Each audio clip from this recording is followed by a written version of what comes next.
Welcome to the unboxing of the Taylor Swift Lover Deluxe album version 1, and I wanted to wear this shirt initially because they're stars. Only Swifties will understand that reference, but I found something even better.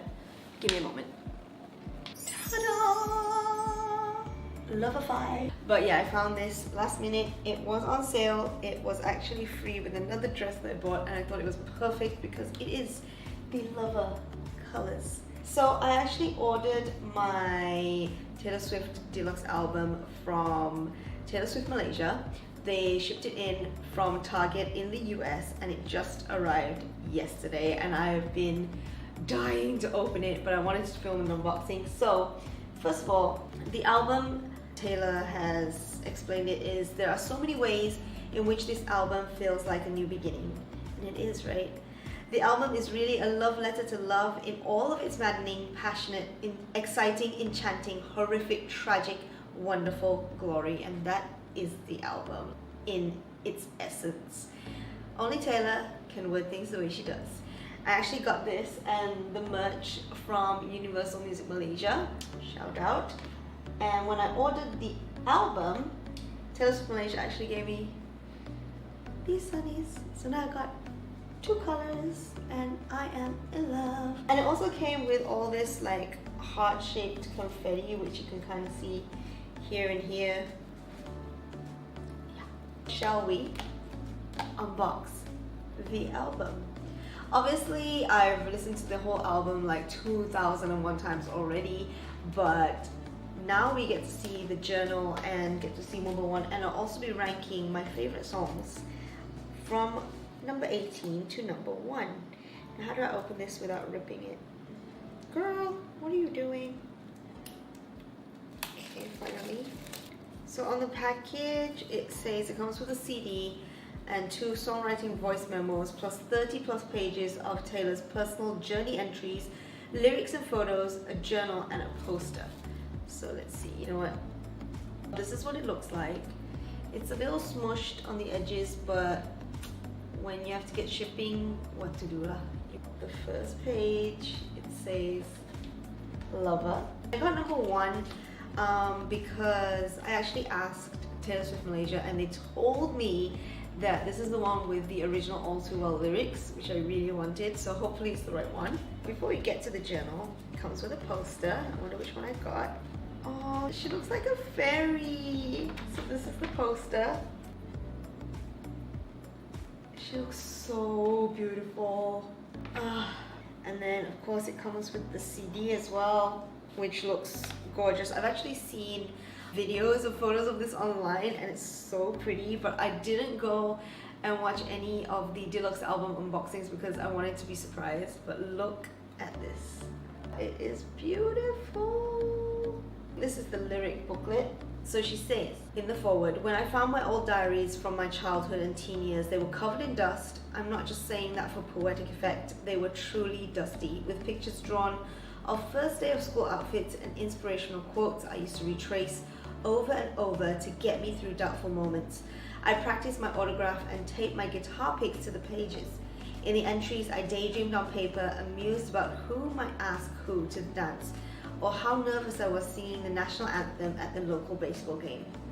I frequently and drastically changed my opinions on love, friends, confidence, and trust.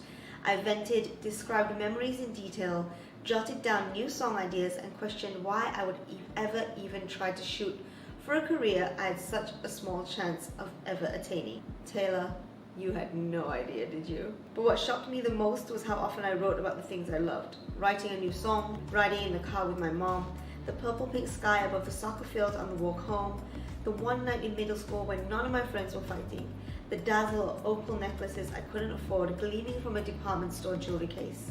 I wrote about tiny details in my life in these diaries from a bygone age with such wonderment, intrigue, romance.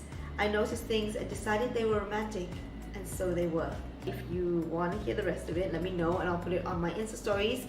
By the way, if you are a fan of Taylor Swift, you should be subscribing right now because fellow Swiftie right here, number 1 fan. Also comment down below which one is your favorite song and which one is your least favorite song. I know that's a really hard one, but there's gotta be a ranking, right? So I know there are lyrics in here, but as I'm doing the ranking, I'll also tell you my favorite lyric from every song, and then you tell me whether you relate. Oh, and I also bought a matching phone case. Am I being too extra? Because I feel like I'm being too extra right now. Anywho. So at number 18, It's Nice to Have a Friend. The reason why this is at number 18 for me is because I find myself skipping this one a lot because I feel like it's not an actual song. It's kind of like an interlude.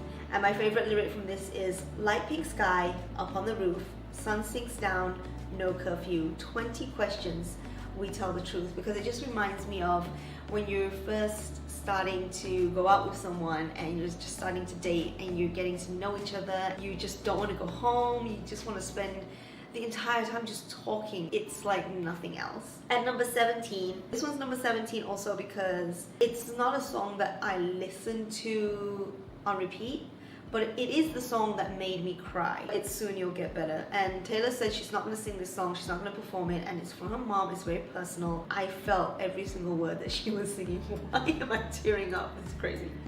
Speaking about it makes me want to cry right now. My favorite lyric from that one is, I'll paint the kitchen neon, I'll brighten up the sky. And she'll try and brighten up things even though they're going through darker days. Kind of links back to when she sang The Best Day. That was one of my favorite songs for a long time because I related like having the best day with your mom, with your dad, with your brother. And number 16 is Me. So when this song came out, like I was obsessed with the music video, obsessed. It's just, I've already heard it on repeat so many times. So I find myself skipping it when I'm listening to the album. I'll listen to it on the radio and stuff, but it's not something that gets me in my feels, you know what I mean? My favorite lyric from that one is, I know that I'm a handful, baby.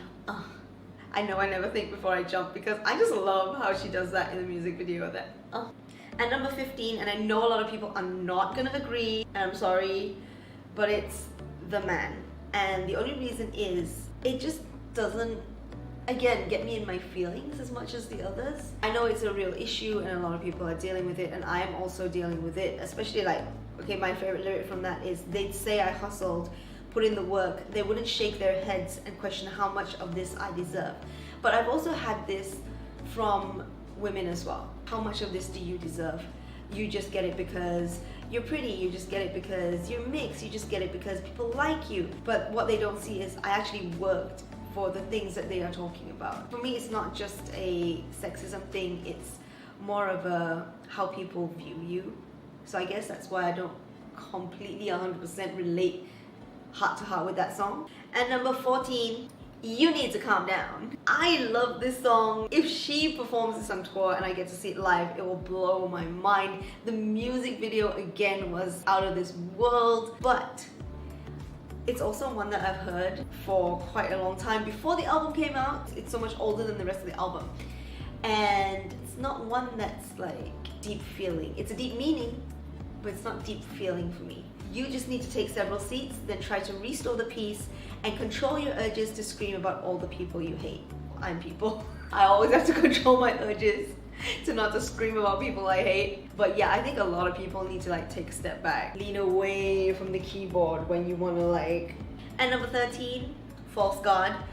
This one I took a really long time to warm up to because it's got kind of that jazzy kind of feeling because of the saxophone and stuff, and I'm not really into that kind of music. So it took me a while, but after listening to it for a few times, I definitely like it. They all warned us about times like this. They say the road gets hard and you get lost when you're led by blind faith. And I think that lyric definitely strikes because that's what love is. You don't know what that person is going to be doing.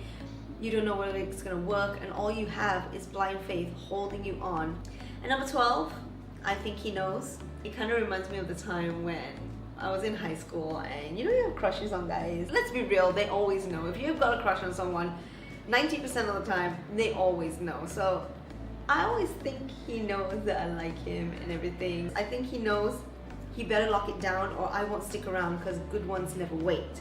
And I think Taylor has grown in that way, same as myself, where I'm not chasing guys anymore. Why waste time playing games with someone when all you want to do is find someone that's for you and live life together? And number 11 is The Archer. I know a lot of people, especially like a lot of my friends, are not fans of this song because it's so mellow. One friend said to me, it puts them to sleep, which I kind of get, but for me, if you look deeper into the meaning of it, it's Taylor being completely vulnerable, telling us exactly how she feels most of the time. My favorite lyric is definitely, who could ever leave me, darling, but who could stay? Because everyone's like, who wouldn't want to be friends with Taylor Swift? Who wouldn't want to date Taylor Swift? You know, but at the end of the day, are people your friend because of who you are? Or are people your friend because they genuinely like you? I can't believe we're already in the top 10. This was so hard to narrow down, by the way. Like, I love all of these songs. So at number 10, it's Afterglow. And this was the song I was looking forward to the most before the album came out, because the title, Afterglow, it's just something that I know I'm gonna love. Hey, it's all me in my head. I'm the one who burned us down.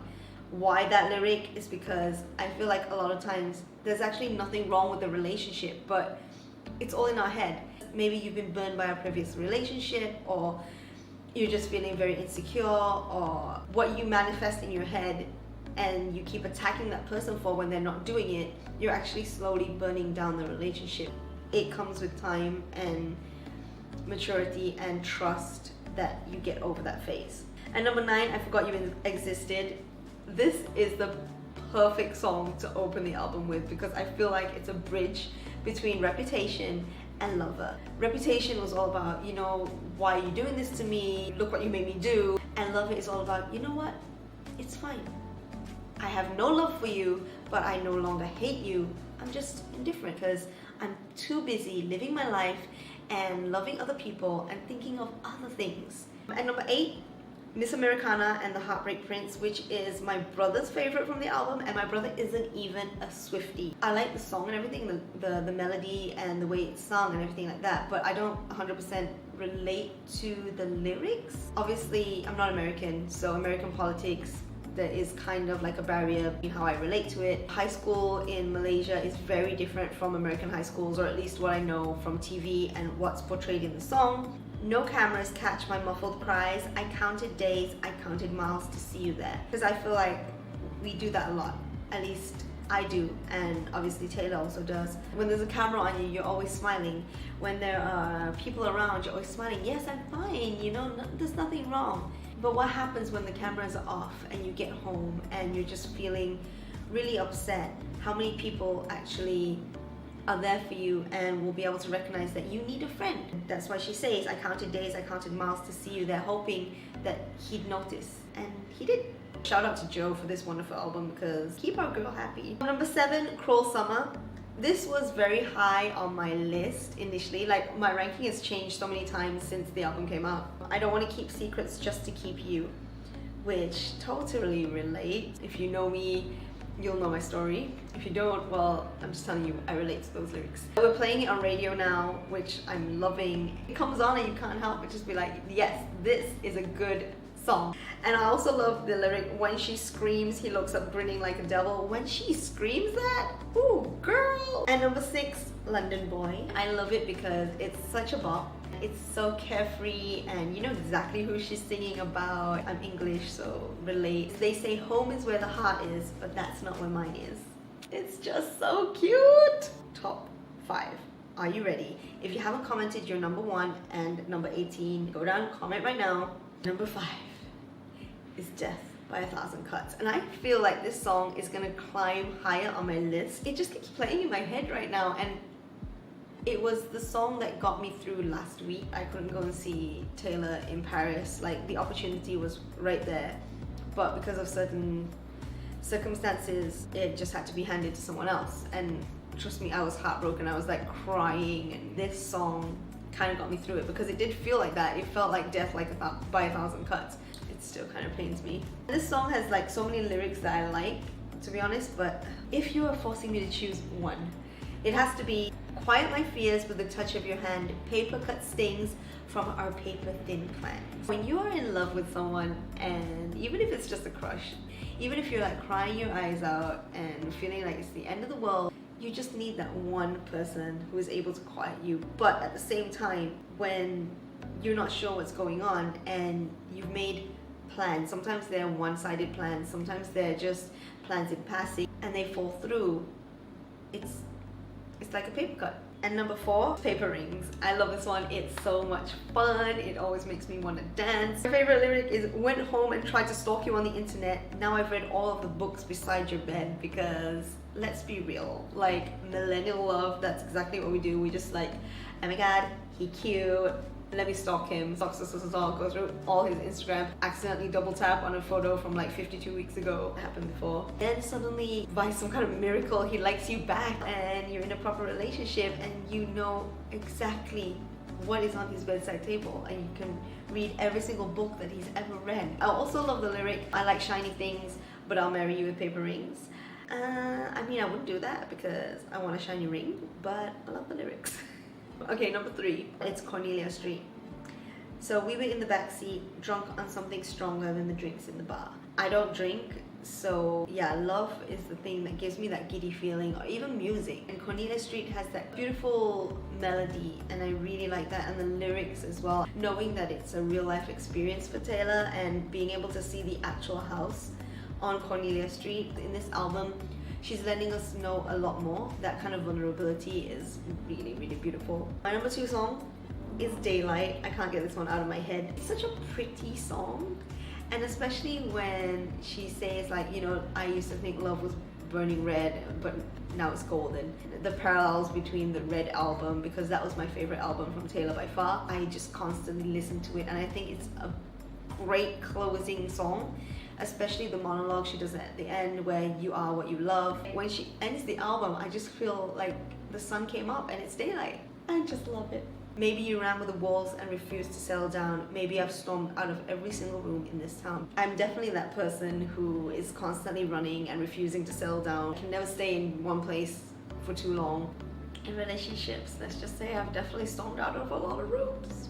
And my number 1 song, of course, is Lover. I thought this one would change, but until this day it hasn't changed, especially with the music video. It's so gorgeous. Every single room in that house has a story. She really tells it, and I really feel it. There's just something about Taylor Swift which has drawn me to her since Love Story. Every time she releases an album, it always feels like it's for me.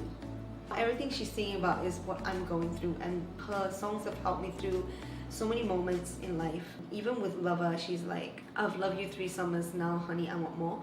I've also been in a relationship for 3 summers, and it's just strange how it's every single album is completely relatable at that point of time. My favorite lyric, since she's teased it as a caption on a photo, has been, my heart's been borrowed and yours has been blue, all's well that ends well to end up with you. And I think that is just beautiful. When and if I ever get married, this is the song. My boyfriend likes it too, so. So turns out my camera totally cut out towards the end of this video, probably because I was talking too much. But I want to know, what is your number 1 and what is your number 18 song on the Lover album, because there's got to be one song that's at the bottom right, unfortunately. So drop a comment down below, let me know. Don't forget to subscribe, don't forget to like, and don't forget to share it to all your Swiftie friends as well. Bye!